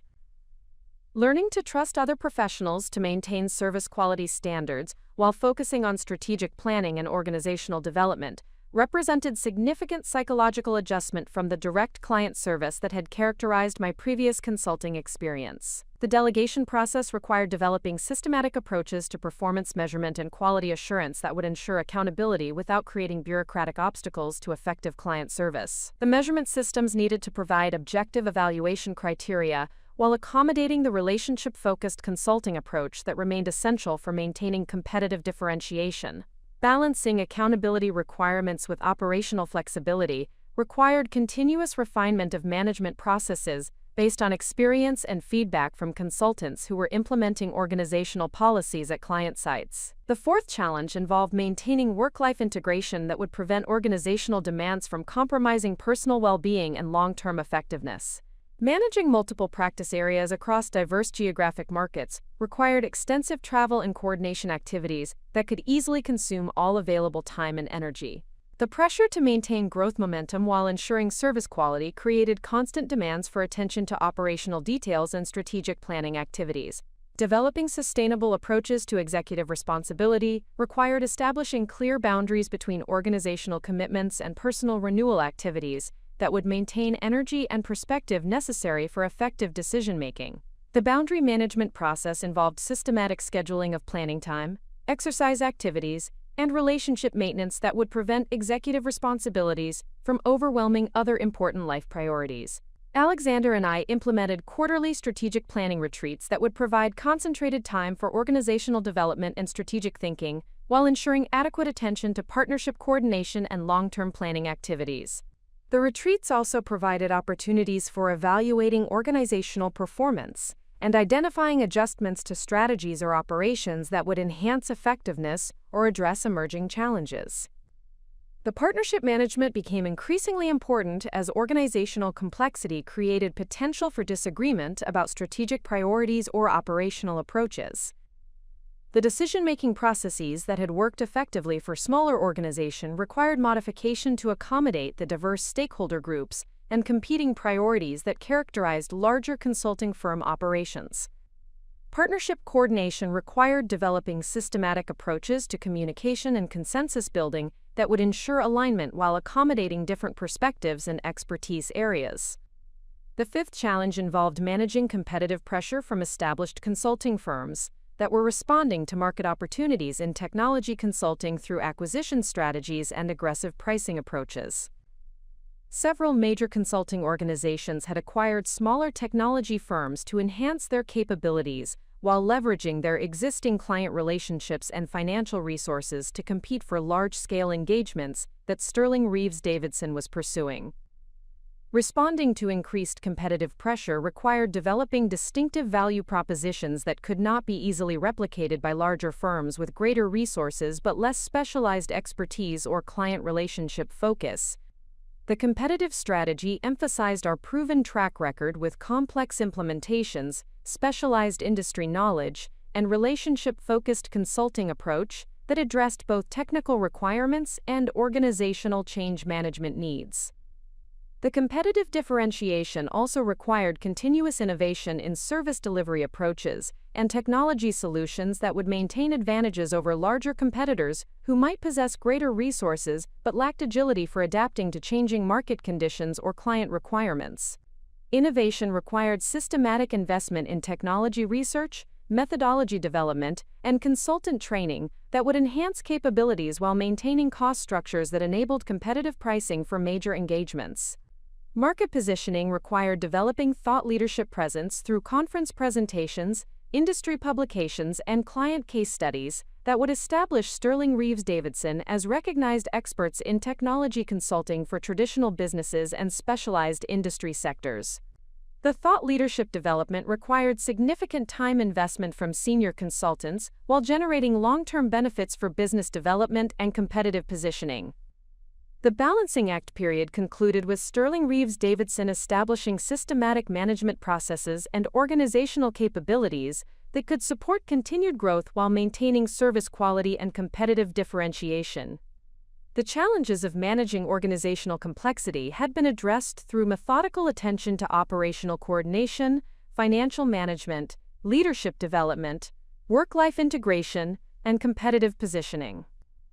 The successful navigation of these balancing challenges validated our approach to building consulting organization through systematic attention to both technical excellence and relationship management, while providing foundation for pursuing even larger growth opportunities. The organizational capabilities that had been developed during this period would prove essential for managing the increased scale and complexity that would characterize the next phases of development, as Sterling Reeves Davidson evolved from regional leader to national consulting firm.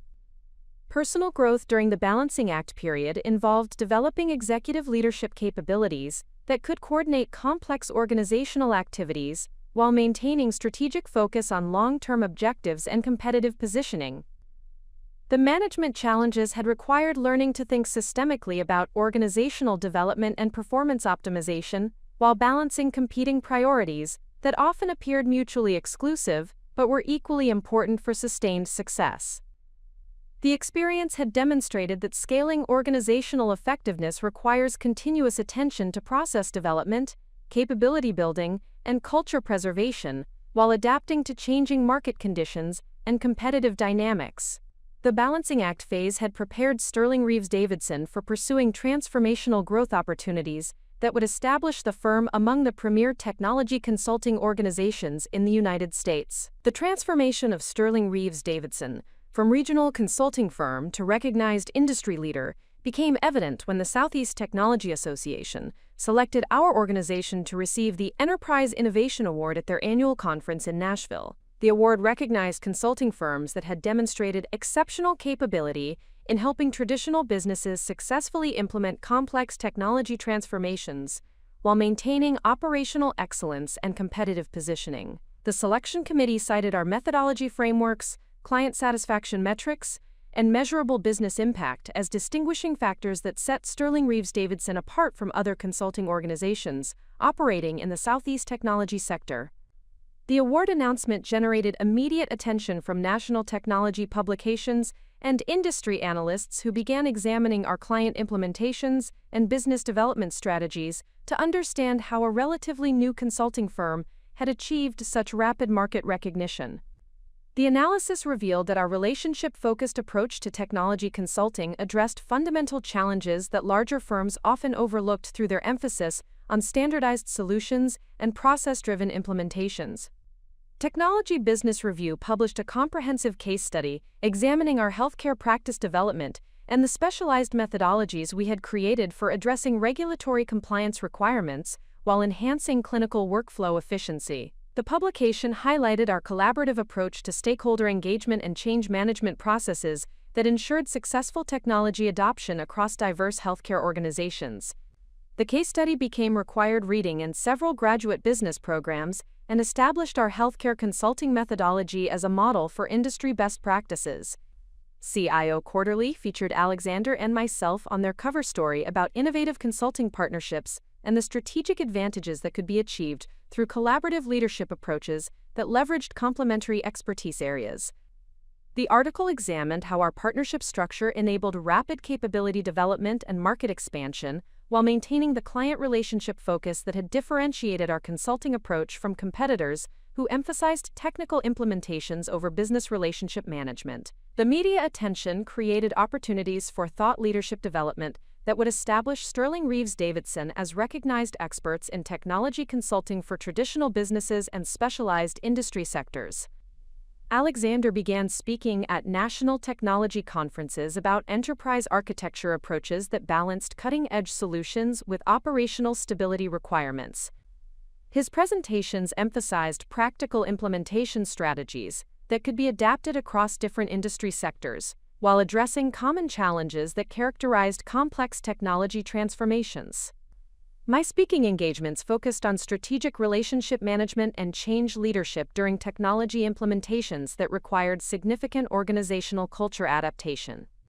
The presentations examined how consulting firms could build authentic partnerships with client organizations while facilitating successful adoption of new systems and processes. The thought leadership development provided visibility for our consulting approach while generating qualified leads from organizations that were seeking implementation partners with proven track records and relationship management expertise. The recognition period also marked the beginning of strategic discussions with potential acquisition targets and partnership opportunities that could accelerate our expansion into new geographic markets and specialized service areas. Several smaller consulting firms approached us about merger possibilities that would provide access to our vendor relationships and methodology frameworks. while contributing specialized capabilities and established client relationships in markets where Sterling Reeves Davidson had limited presence. The most significant partnership opportunity emerged through discussions with Morrison Strategic Consulting, a Washington-based firm that specialized in government technology implementations and regulatory compliance consulting for federal agencies and defense contractors. Morrison's founder, Patricia Morrison, had built the organization over 15 years through systematic development of specialized expertise and security clearance capabilities that enabled complex government engagements requiring the highest levels of technical competence and procedural compliance. The strategic partnership discussions revealed substantial synergies between our respective capabilities and market positions that could create competitive advantages for pursuing large-scale government and corporate engagements that neither firm could address independently. Morrison Strategic possessed specialized security expertise and government contracting capabilities that would enable Sterling Reeves Davidson to compete for federal technology implementations while providing access to defense industry clients who required comprehensive technology consulting services. The partnership negotiations required careful evaluation of cultural compatibility and operational integration approaches that would preserve the specialized capabilities and client relationships that had made both firms successful, while creating unified service delivery capabilities. Patricia Morrison had developed systematic approaches to government procurement processes and security compliance requirements that complemented our relationship management methodologies and technical implementation expertise. The final partnership agreement established Sterling Reeves Davidson Morrison as an integrated consulting organization with specialized capabilities in enterprise technology implementations, healthcare technology compliance, cybersecurity assessments, and government contracting services. The partnership provided immediate access to government markets while expanding our geographic presence to include Washington operations and enhanced our competitive positioning for large-scale engagements that required comprehensive technology consulting capabilities. The government market entry required developing entirely new operational procedures and compliance frameworks that would satisfy federal procurement requirements and security protocols. The learning process involved extensive training in government contracting procedures, security clearance processes, and regulatory compliance requirements that characterized federal technology implementations.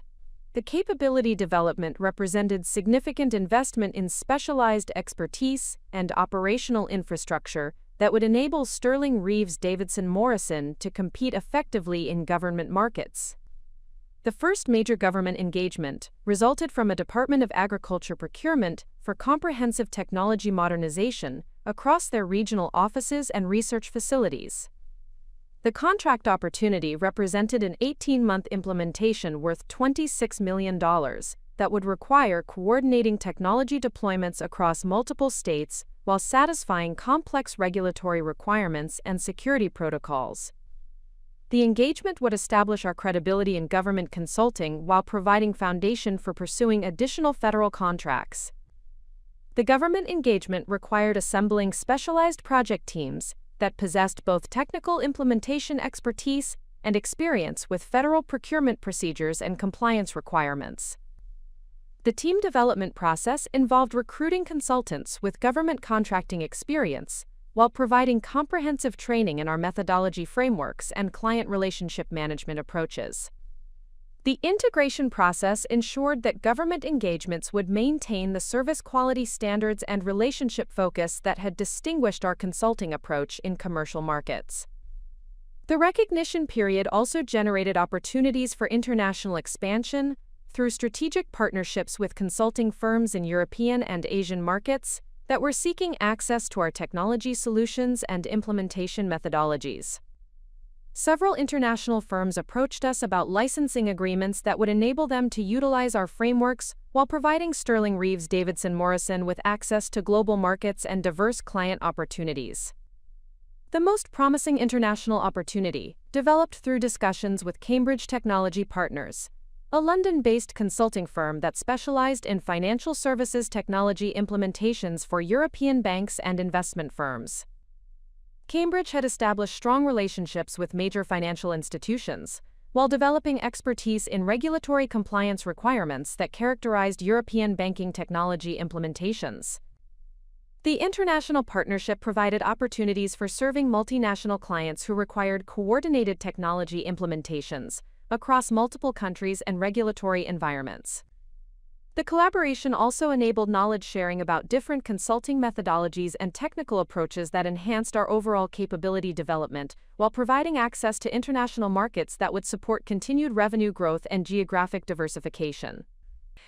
The recognition period culminated with my selection as Entrepreneur of the Year by the Southeast Business Leadership Association for demonstrating exceptional capability in building innovative business solutions while contributing to regional economic development and job creation. The award ceremony provided opportunity to reflect on the transformation journey that had begun 4 years earlier when Thomas abandoned me at the altar and Alexander presented the partnership proposal that had reshaped my understanding of personal potential and professional possibilities. The acceptance speech focused on the importance of converting apparent setbacks into opportunities for growth and the strategic value of building authentic partnerships that leverage complementary strengths rather than competing for individual recognition. The presentation emphasized how betrayal and humiliation had created space for pursuing achievements that would never have been possible within conventional expectations and social limitations. The award ceremony was attended by hundreds of business leaders, including several individuals who had witnessed the wedding day transformation that had launched Sterling Reeves Ventures. The recognition provided opportunity to demonstrate how systematic commitment to excellence and strategic relationship building could create extraordinary results for individuals who were willing to pursue their potential, rather than accepting other people's limitations on their achievements. The media coverage of the award ceremony generated additional opportunities for sharing the transformation story and the business principles that had enabled such rapid organizational development and market recognition. The story resonated with audiences who had experienced similar challenges or were seeking inspiration for pursuing their own entrepreneurial objectives despite apparent obstacles or conventional expectations about appropriate career limitations. The recognition period also provided opportunity for developing mentoring relationships with emerging entrepreneurs who were building technology businesses or pursuing consulting career development. The mentoring activities created channels for sharing lessons learned during our organizational development, while contributing to regional business community development and supporting other professionals who were pursuing innovative approaches to business building. The most meaningful recognition came through client feedback and referral activities that demonstrated the lasting impact of our consulting engagements on their business operations and competitive positioning. Healthcare organizations reported sustained improvements in operational efficiency and patient satisfaction metrics that validated our implementation methodologies and change management approaches. Financial services clients documented measurable enhancements in customer service capabilities and regulatory compliance performance that justified their technology investments while strengthening their market positioning. The client success stories provided the most authentic validation of our consulting approach and established foundation for continued business development through referral activities and case study development. The measurable business impact created by our engagements demonstrated that relationship-focused consulting could deliver superior results compared to standardized implementation approaches that emphasized technical deployment over organizational change management and stakeholder engagement. Personal recognition during this period included invitations to serve on advisory boards for emerging technology companies and educational institutions that were developing technology consulting programs. The advisory roles provided opportunities for influencing industry development while building relationships with other business leaders who possessed complementary expertise and market access that could support continued growth and strategic development. The recognition period established Sterling Reeves Davidson Morrison as a premier technology consulting organization with specialized capabilities and proven track record that attracted attention from potential clients, partnership opportunities, and acquisition candidates. The foundation created during this period would support expansion into national markets and pursuit of transformational growth opportunities that would position the firm among the leading consulting organizations in the United States. The transformation from abandoned bride to recognized business leader had occurred through systematic commitment to excellence, strategic relationship building, and willingness to pursue opportunities that exceeded conventional expectations about appropriate career trajectories for women from traditional Southern backgrounds. The recognition validated the decision to accept Alexander's partnership proposal and demonstrated how authentic potential could be realized through collaborative approaches that leveraged complementary strengths, while maintaining focus on creating value for clients and contributing to broader business community development. The recognition phase prepared Sterling Reeves Davidson Morrison for pursuing even greater achievements while establishing thought leadership positions that would influence industry development and create platforms for continued growth and market expansion. The foundation of recognition and credibility would prove essential for navigating the challenges and opportunities that would characterize the next phases of organizational development as the firm evolved toward national prominence and industry leadership. The emergence of Blackwood Strategic Consulting as a direct competitor represented the most significant threat Sterling Reeves Davidson Morrison had encountered since our founding. Thomas Blackwood had leveraged his family's real estate fortune to establish a technology consulting firm that aggressively targeted our client base through predatory pricing strategies and systematic recruitment of our senior consultants. The competitive challenge was particularly insidious because Thomas possessed intimate knowledge of our operational methods and client relationships through his previous connection to my personal and professional background.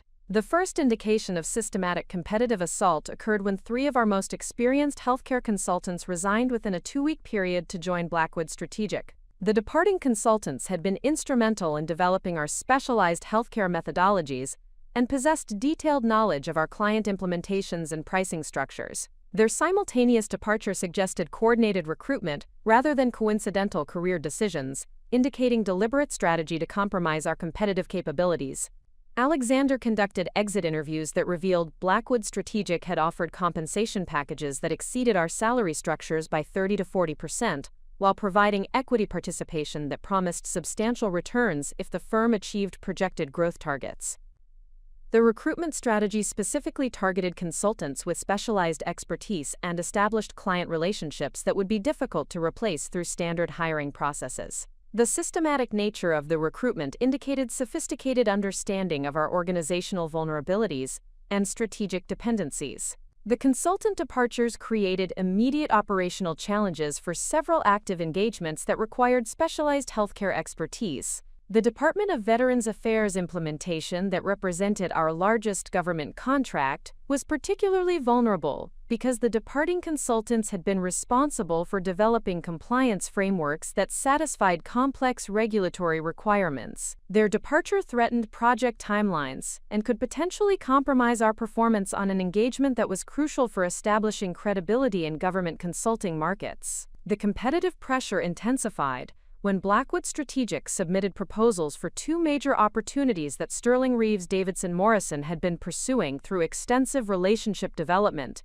and preliminary consulting activities. The competing proposals offered pricing that appeared below viable cost structures, while promising service delivery timelines that seemed unrealistic based on project complexity and resource requirements. The aggressive bidding strategy suggested willingness to accept losses on initial engagements to establish market position and credibility with target clients.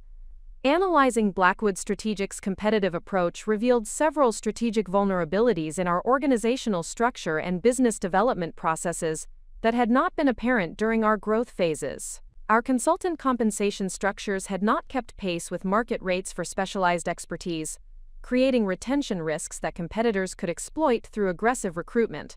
Our client relationship management had become overly dependent on specific individuals, rather than being distributed across consulting teams, making departures particularly disruptive to ongoing engagements. The pricing pressures created by Blackwood Strategic's below-market bidding forced comprehensive evaluation of our cost structures and profit margin requirements.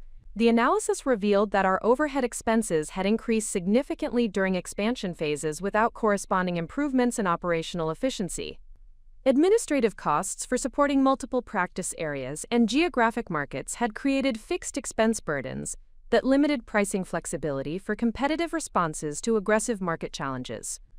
Responding to the competitive threat required immediate operational adjustments and strategic repositioning that would address vulnerabilities while leveraging competitive advantages that Blackwood Strategic could not easily replicate. Alexander led comprehensive review of our methodology frameworks and service delivery processes to identify efficiency improvements that could reduce project costs without compromising quality standards. The operational analysis revealed opportunities for automation and standardization that could streamline implementation processes while maintaining the relationship focus that differentiated our consulting approach. Up next, you've got 2 more standout stories right on your screen. If this one hit the mark, you won't want to pass these up. Just click and check them out. And don't forget to subscribe and turn on the notification bell so you don't miss any upload from us.